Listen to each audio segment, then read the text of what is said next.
Eh bien, bonjour. Nous voilà dans un beau bâtiment, vous allez le découvrir par la suite. C'est le siège social de GEA. Nous sommes en présence de monsieur Paul Jallet, qui est chef du projet R&D pour GEA Smart Building. Il va nous expliquer un petit peu qui est GEA, quels sont les avantages de GEA. Il y a plein d'avantages au niveau de la construction éco-responsable et durable, parce que nous avons là une personne et une entreprise très engagées dans la durabilité. Monsieur Jallet, pouvez-vous nous présenter un petit peu qui est GEA? Alors oui, GEA, c'est un acteur assez atypique du secteur de la construction, au sens où on a une approche intégrée et on intègre plusieurs métiers de la chaîne de valeur de la construction. On est à la fois promoteur, constructeur et industriel de fabrication des composants qui vont constituer les bâtiments. Alors notre spécificité, c'est qu'on travaille sur le hors-site, c'est-à-dire qu'en fait on fonctionne sous la forme de bâtiments qui vont être assemblés à partir d'éléments qui vont être fabriqués dans des usines. Tout ça, ça passe par un processus très rodé et constamment amélioré, où on va allier finalement une conception basée sur la maquette numérique BIM, des usines, 9 usines réparties en France, c'est essentiellement le marché français qu'on adresse, pour lesquelles on va fabriquer finalement des éléments du bâtiment, aussi bien structure que façade, en allant même jusqu'aux équipements et aux solutions numériques embarquées dans les bâtiments. Et ensuite, on va venir assembler ces éléments sur site, dans une logique donc de construction bas carbone, en optimisant toutes les nuisances éventuelles liées à la construction. J'ai vu que vous aviez une usine pas très loin d'ici. Effectivement, on a plusieurs usines en région toulousaine. On a une usine Préga, qui fabrique essentiellement des éléments béton, et une usine Equilab qui, elle, va assembler des petits modules de climatisation et aussi produire donc toutes ces études en matière de pilotage des bâtiments. Est-ce que vous pouvez nous définir qu'est-ce que le travail en hors-site, la fabrication hors-site? Donc on va avoir des usines, on va devoir faire une conception du bâtiment en amont où on va placer une série d'éléments qui correspondront donc à des éléments qu'on va fabriquer ensuite en usine. Et ensuite ces éléments sont assemblés sur site. Le gain va être très important sur les nuisances de chantier, puisque finalement toutes les étapes génératrices de déchets, de nuisances, vont être gérées en usine. Et le temps de construction va être grandement amélioré. Finalement, à cet assemblage, on arrive à atteindre des temps de construction bien plus courts que des constructions traditionnelles. Et je crois également que pour le personnel, le fait de pouvoir travailler en usine, sous un toit, c'est quand même mieux que sur un chantier où il fait 40 degrés, comme ces derniers jours. On va avoir des ouvriers qui vont avoir des conditions de travail qui sont bien meilleures que celles qu'on peut avoir sur chantier. C'est aussi un des arguments pour le hors-site. Avec ce hors-site, on peut optimiser les flux de matière, optimiser la gestion des déchets, et donc on va dans le sens de la décarbonation, qui est donc chère à l'entreprise. Est-ce que vous pouvez nous dire qu'est-ce que le Smart Active System? Alors oui, ici on se situe donc à Niwa, notre siège social, qui est un bâtiment qu'on veut exemplaire, sur lequel on a déployé, c'est une forme de vitrine en fait de tout ce qu'on est capable de faire sur un bâtiment de bureaux neuf. Smart Active System, donc, c'est l'idée d'étudier donc les solutions pour la décarbonation des bâtiments à horizon 5 à 10 ans. L'objectif en fait principal de Niwa, ça a été de travailler la décarbonation à la construction, donc la décarbonation de la fabrication des éléments et de l'étape de construction, sachant qu'on va aussi avoir un bâtiment qui va être très performant énergétiquement et donc décarboné en exploitation du fait des équipements qu'on va utiliser. Smart Active System, donc c'est une des réponses qu'on a pour cette décarbonation au stade de la construction. L'objectif qu'on s'est fixé, c'est réduire au maximum le poids carbone, le carbone embarqué dans les équipements et les solutions énergétiques qu'on va positionner dans le bâtiment. Pour cela, donc on va associer une série de produits fabriqués en hors-site par les entités du groupe GEA, des dalles actives, des modules de traitement d'air décentralisés fabriqués donc dans notre filiale Equilab, et le tout géré par un pilotage intelligent qui finalement permet de tirer la meilleure partie des différents vecteurs énergétiques, géothermie, réseau de chaleur, photovoltaïque et des éléments fabriqués par le groupe. C'est ce qu'on appelle la GTB? Alors la GTB, c'est l'organe de pilotage du bâtiment, plutôt au sens traditionnel, c'est-à-dire c'est quelque chose qu'on va programmer, sur lequel on va définir des consignes, une variation dans le temps du niveau de confort attendu dans le bâtiment, pour finalement piloter tous les systèmes énergétiques et arriver à un bon niveau de confort. Traditionnellement, cette GTB, elle est basée sur la compétence et la capacité des mainteneurs à améliorer la programmation et l'ajuster au fil du temps, ce qui n'est pas forcément toujours évident. Donc Smart Active System, on va aller un peu plus loin justement pour tirer parti des équipements qu'on va positionner sur le bâtiment, avec une notion de pilotage intelligent, assisté par une intelligence.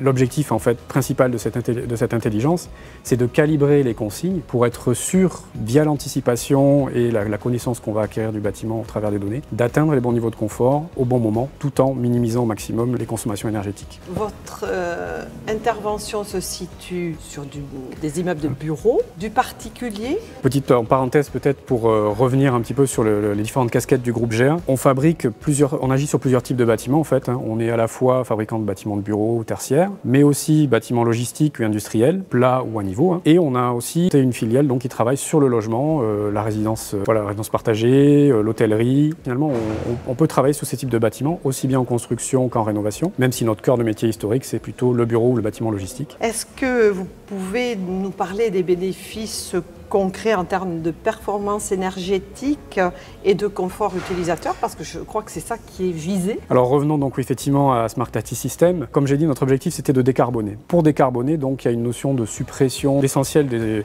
des distributions, des jeux de gaines, de canalisation qu'on va obtenir finalement en utilisant directement la masse et la structure du bâtiment comme système de distribution de chaleur ou de froid. On va avoir des tuyaux qui vont circuler dans toutes les dalles entre planchers de la partie bureau du bâtiment et on va faire circuler de l'eau froide ou chaude en utilisant justement une notion de pilotage intelligent par anticipation de manière à pouvoir charger le bâtiment, utiliser l'inertie thermique du bâtiment pour maintenir le niveau de confort. Pour compléter et afin aussi qu'il y ait une personnalisation du niveau de confort îlot de travail par îlot de travail, on a de petits équipements décentralisés, donc nos fameux modules de traitement d'air fabriqués à Equilab, qui vont venir finalement apporter déjà la qualité d'air intérieur, renouveler l'air tout simplement, mais aussi rafraîchir ou réchauffer via l'air en s'adaptant aux besoins de chaque îlot de travail. Avec cette combinaison d'équipements qui constitue le Smartactiv System, on arrive avec des équipements plus petits et moins de masse métallique à l'intérieur du bâtiment, donc de la décarbonation sur les lots techniques, à assurer un niveau de confort, moyennant bien évidemment une tolérance sur le fait de ne pas être systématiquement à une température de 24 degrés toute l'année. Voilà, il faut accepter qu'il y ait une petite dérive ponctuellement, notamment en situation caniculaire. L'idée étant de maîtriser tout de même le confort toute l'année. On peut le ressentir. En période de canicule, le bâtiment réagit bien par rapport à la chaleur extérieure. L'inertie y est pour beaucoup. Est-ce que GA construit aujourd'hui en matériaux bois, structure bois? Alors, on le voit au-dessus de nos têtes. On a un produit du groupe qui a été développé spécifiquement pour le bureau, qui s'appelle Atomwood. C'est la deuxième voie recherchée par le groupe pour décarboner les bâtiments. C'est rechercher finalement l'hybridation des matériaux, utiliser du biosourcé là où c'est possible, alternant finalement avec du béton là où on peut avoir besoin pour des conditions de structure ou aussi pour profiter un peu d'inertie thermique. Donc voilà, cette mixité, on pense que c'est le meilleur compromis finalement à rechercher dans les années à venir. Et sur tout ce qui est construction modulaire bois, qui est aussi un gros aspect du hors-site. Donc on a une filiale dédiée qui s'appelle Ossabois, qui est spécialisée donc dans la construction à la fois d'éléments 2D ou 3D en bois. Leur marché, ça s'adresse plutôt aux résidentiels, aux écoles, à l'hôtellerie, voilà. Ils font ce type de bâtiments essentiellement. Mais ils sont aussi capables de produire des éléments comme des sanitaires bois fabriqués hors site. C'est le cas ici, qu'on va pouvoir finalement positionner directement, toujours dans cette logique d'hors site, d'amener des composants déjà assemblés et de juste à les relier. Voilà, exactement. Je crois que vous avez réalisé un très joli projet pour Stellantis. Alors effectivement, le Green Campus de Stellantis, donc à Poissy en Ile-de-France, c'est un peu la concrétisation de cette démarche de décarbonation, notamment de décarbonation des lots techniques. On a un bâtiment avec une ambition assez forte aussi au départ du client, qui était de ne pas climatiser au sens strict du terme. Donc un bâtiment sur lequel on va rechercher une forme de passivité. Si vous voulez. Et la dalle active, donc cette fameuse idée d'aller charger les éléments de structure du bâtiment en eau froide ou en eau chaude pour maintenir la température à l'intérieur du bâtiment, correspondait tout à fait à l'état d'esprit qui était recherché sur le projet. Donc on a réussi à positionner le Smartactiv System sur cette opération qui est une grosse opération, 9 bâtiments, 30 000 m². On a autour de 20 000 m² équipés avec Smartactiv System, toujours nos modules de traitement d'air décentralisés qui vont finalement apporter le renouvellement d'air et le pilotage intelligent qui va aller avec, donc avec une GTB qui va être complétée avec un module exploitant les données du bâtiment pour apprendre et anticiper, pour être capable, notamment dans les situations un peu critiques, comme les canicules qu'on rencontre en ce moment, de pouvoir charger le bâtiment à 1 ou 2 jours avant d'atteindre finalement un potentiel inconfort. C'est une vraie réussite et ce projet, alors il a été livré au printemps, donc c'est encore tôt, on est tôt dans le cycle du projet, mais c'est une belle réussite et déjà les équipes qui ont commencé à emménager mi-juin dans les bâtiments sont satisfaits du confort. Pour un début d'exploitation sur une année caniculaire, c'est plutôt un résultat très satisfaisant. Alors avec le Smartactiv System, il y a bien une production d'eau chaude ou d'eau froide, donc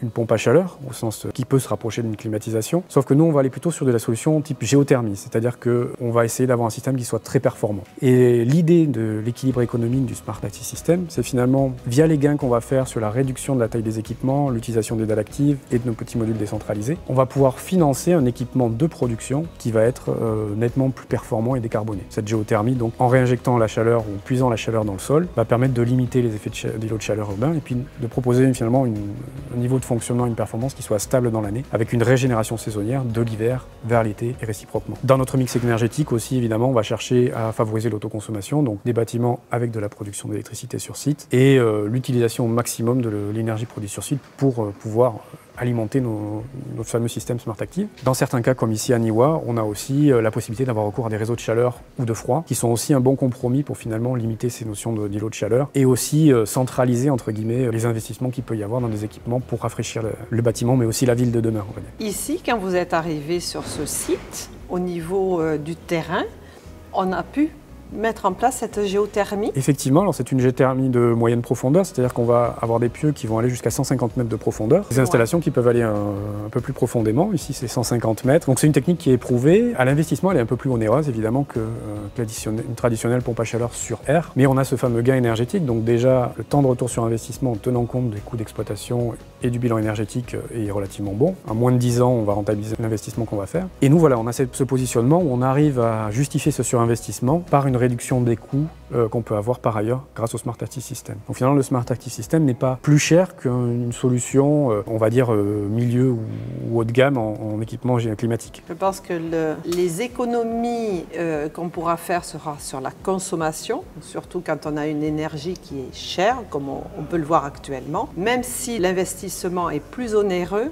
la gestion de l'immeuble sera, elle, rentabilisée. Effectivement. Donc on a un retour sur investissement. Est-ce que le mot bas carbone pour GA fait partie aujourd'hui de son ADN? Je pense que c'est un choix stratégique en fait, c'est de vraiment s'orienter là-dessus pour se démarquer aussi, et parce que ça va de pair avec notre activité historique du hors-site qui offre finalement des potentialités de décarbonation qui sont très élevées. Donc oui, c'est un axe important. Ce qu'on peut mentionner, c'est aussi les efforts de R&D qu'on peut faire. On investit environ 3 millions d'euros dans la R&D chaque année, et on va pouvoir impliquer finalement des équipes multidisciplinaires dans chacune de nos filiales et chacune de nos activités, ce qui permet finalement une synergie assez intéressante en termes de R&D. C'est-à-dire qu'on va avoir des spécialistes aussi bien dans des filiales type au Savoie ou dans les usines de fabrication d'éléments béton qui vont très bien connaître ces sujets-là, de décarbonation et de production d'éléments décarbonés. On va avoir des spécialistes dans l'ingénierie, dans le BIM, aussi l'entreprise de construction, etc. Et tous ces acteurs vont pouvoir dialoguer ensemble pour finalement aller vers des projets innovants et décarbonés. Ça, je pense, c'est une force et vraiment une spécificité de GA. C'est cette complémentarité des savoirs, des compétences,